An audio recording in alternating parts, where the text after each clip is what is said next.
এই প্রথমবার বরজলাতে এত বড় মাত্রা মহিলা একত্রিত। আমি যেদিকে চাই সেদিকে শুধু মহিলা দেখি। আমি ড্যান্স ওইখানে কিছু আছে, সব মহিলা দেখা যায়।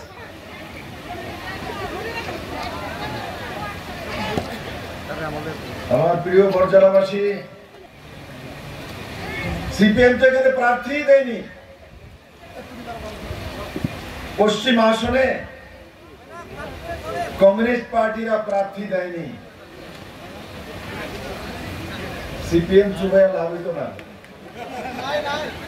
সিপিএম নাই, সারেন্ডার করে দিয়েছে।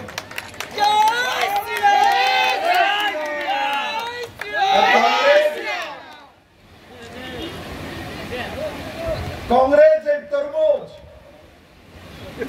এই তরমুজের কারণে 25 বছর কমিউনিস্টের সরকার ছিল, আর আজকে তরমুজ থেকে একজন দাঁড়িয়েছে।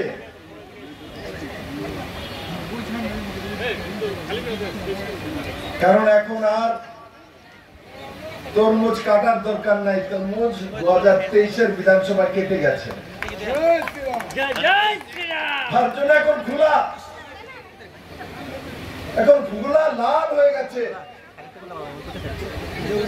প্রার্থী তরমুজ থেকে দাঁড়িয়েছে, কংগ্রেসের প্রার্থী না, তরমুজের প্রার্থী।